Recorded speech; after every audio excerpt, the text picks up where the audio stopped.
Hello all, welcome back to my channel మన Uma vlogs. ఇది మా ఊర్లో ఇయర్లీ వన్స్ జరిగే అమ్మవారి పండగ. అదే మా ఊరి మరిడిమాంబ పండగ అండి. చుట్టాలను పిలుచుకుని జరుపుకునే పండగ. ఈ పండగకి దూరంగా ఉండే రిలేటివ్స్ కూడా ఇయర్కి ఒకసారి కలిసి అందరూ హ్యాపీగా అయితే జరుపుకుంటారు. మేలో అయితే ఈ పండగ చేస్తూ ఉంటారు ఎవ్రీ ఇయర్. తెల్లవారుజామునే పండగ చాటింపు అయితే చేస్తారండి. ఇంకా ఆ రోజే జోగి కూడా దండుతారు ప్రతి ఇంటికి వెళ్ళి. అలాగే ఇంకా ఆ రోజే ఘటాలు కూడా ఎత్తుతారండి అమ్మవారికి. వాటినే తొలిఘటాలు అంటారు మా ఊర్లో. అందరూ అమ్మవారికి పసుపు కుంకుమ ఇచ్చుకొని చీరలు కూడా పెడుతూ ఉంటారు. ఇంకా ఆ నైట్ కి పుట్ట బంగారం అయితే తీస్తారండి. పండగ చాటింపు రోజే ఎర్లీ మార్నింగ్ పుట్టకైతే ఉపవాసం చెప్తారంట. ఇంకా ఆ రోజు నైట్కి పుట్ట బంగారం తీస్తారండి. అంటే పండగ చాటింపు వేసిన రోజే ఎర్లీ మార్నింగ్ అయితే పుట్టకి వెళ్ళి ఉపవాసం చెప్తారంట. ఇంకా దాని మీద ఒక తాటికి అమ్మ అయితే కప్పి ఉంచుతారు. అది ఆ రోజు నైట్ చూసేటప్పుడు బల్లి కనిపిస్తుందంట. అలా బల్లి కానీ ఉంటే అమ్మవారు ఉందని నమ్మకం అన్నమాట.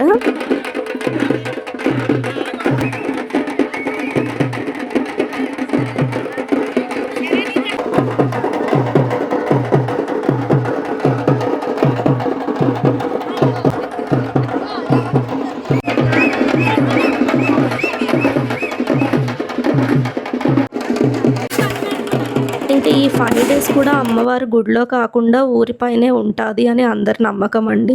ఇంకా ఆ రోజు నైట్కి ఘటాలను అయితే ఊరేగిస్తారండి ప్రతి ఇంటికి. అలాగే కర్రసాము కూడా ఉంటదండి. ఇది మన పాత సంస్కృతి ఇంకా బ్రతికే ఉందని ఈ కళలు గుర్తు చేస్తాయండి. ఇక్కడ అయితే పుట్ట బంగారం తీయటం కోసం అయితే పుట్ట చుట్టూ తిరిగి అయితే పుట్టకి పూజ చేస్తున్నారండి. ఇంకా అలా చేసిన తర్వాత మట్టి అయితే తవ్వి ఆ మట్టిని బంగారం కింద పెట్టుకుంటారు చెవులకి.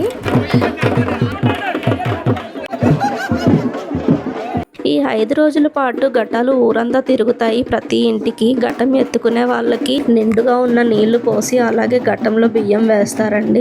ఇంకా పండగ అంటేనే పిండి వంటలు కదా. అమ్మ జంతికలు అలాగే పాకుండలు కూడా చేసిందండి. ఇంకా పండగ రోజు అయితే వచ్చేసింది. టెంపుల్ కి అయితే వెళ్ళారు అమ్మ వాళ్ళు మార్నింగే. ఇంకా మా ఇంట్లో అయితే అమ్మవారికి బలిస్తారు. మా చిన్నప్పుడు అయితే టెంపుల్ దగ్గరే ఇచ్చేవాళ్ళు. కానీ అలా అలా మార్చేసి ఇంకా ఇప్పుడు ఇంటి దగ్గరే చేసేస్తున్నారు. ఇంక ఇక్కడ అయితే డప్పు కొట్టే వాళ్ళకి ఎంతో కొంత అమౌంట్ అయితే ఇస్తుంటారు. అమౌంట్ తీసుకొని వాళ్ళైతే వారి పేరు చెప్తూ అయితే డప్పులు కొడుతూ ఉంటారండి. ఇంకా మార్నింగ్ నుంచి అయితే వంటలతో ఫుల్ హడావడి స్టార్ట్ అయిపోయింది.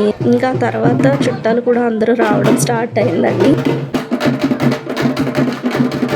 ఈవినింగ్ మళ్ళీ ఘటాలు కూడా వచ్చాయి. నేను కూడా ఘటం అయితే ఎత్తుకున్నాను.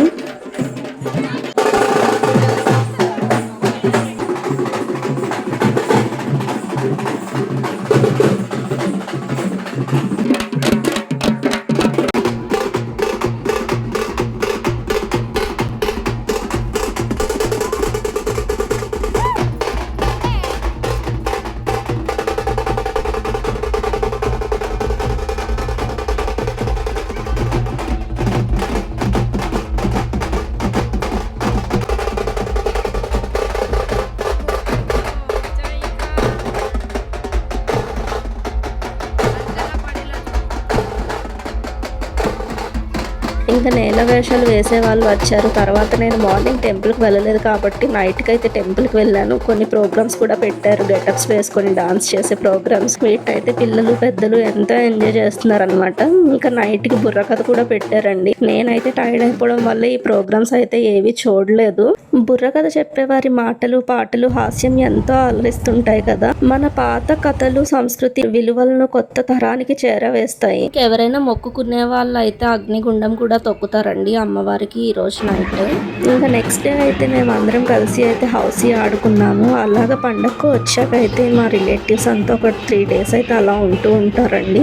ఇలా అయితే మా అమ్మవారి పండగ అనేది కేవలం ఒక పండగ మాత్రమే కాదు, మన గ్రామ సంస్కృతి, భక్తి, కుటుంబ బంధాలు, కళలు అన్నింటినీ కలిపే ఒక గొప్ప సాంప్రదాయం. పండగ వచ్చినప్పుడల్లా ఊరంతా ఒక కుటుంబం లాగా మారుతుందండి. అలాగే మన సాంప్రదాయాలను కాపాడుకుంటూ తరతరాలకు అందిద్దామండి. మళ్ళీ నెక్స్ట్ వీడియోలో అయితే కలుద్దామండి. అమ్మమ్మ వాళ్ళ ఊర్లో పండగ కూడా ఉంది, మోదకొండమ్మ పండగ. సో ఆ వీడియో కూడా నేను అప్లోడ్ చేస్తుంటాను. ఇంతకీ మీ ఊర్లో ఎలా పండుగలు జరుపుకుంటారో నాకు కామెంట్లో అయితే కామెంట్ చేసేయండి. Thanks for watching. బాయ్.